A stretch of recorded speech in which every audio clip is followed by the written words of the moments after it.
Gefizga hududidan 4 xonalik uy sotuvga chiqyapti. Hozir to'liq videosini qilib boraman. Videoni oxirigacha ko'ring. Gefizga hududidan bitta 4 xonalik uy sotuvga chiqyapti. Kamida hammamizga mana shunaqa uylar olish nasib etsin. Videoga bitta like qo'ying. Videoni boshladim.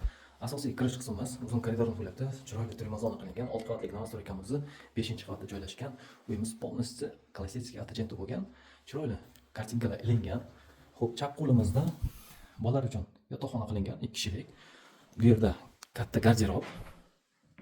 Ancha-muncha narsalar ketadi. Xo'p, keyingi xonalar alohida, ya'ni bu tomonda sanuzullar, oshxona, yotoqxona, yana bitta bolalar uchun yotoqxona, mehmonxona va bo'ynagi yotoqxona bolalarimiz uchun. Mana bu yerda общий sanuzul. Sanuzullar alohida. Remontga o'z fikringizni kommentariyaga bildiring, qanday chiqqan. Juda ham zo'r, chiroyli. Och rang bilan qilganlar. Mana shu yerda kuxona zonamiz. Полностью kuxona mebel qilingan. Без ручкalik. Mana shu yerda isitish tizimi, двухконтурный котел. Uyimiz chopli pol bo'lyapti. Bemalol o'tirib ovqatlanish zonasi ham mavjud. Keyingi xonamiz kattalar uchun yotoqxona. Juda ham chiroyli, shinamgina, mягкий gilamlar tashlab qo'yilgan, hamma sharoitlar bor.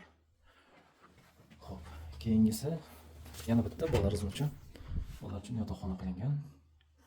Bu yerda esa mehmonxonamiz bo'lyapti. Mehmonxonamiz ham shinamgina, chiroyligina qilingan. Samarqand shahar Gefizga hududi Grand Sultanning orqasida 6 qavatlik nostrойkamiz 5-qavatdagi joylashgan. Lifti yo'q, kadastr hujjatlari bor, faqat naqd pulga 90 kvadrat 4 xonalik 93 ming gapsiz yana savdosi bor. Kimga agar qiziq bo'lsa, pastdan bilan qo'ldiraman, bemalol telefon qilib aloqaga chiqinglar. Ilohim hammamizga mana shu uylar olish nasib etsin. Videoga like va podpiska bosishni esdan chiqmasin. E'tibor uchun rahmat. Xayr-salomat.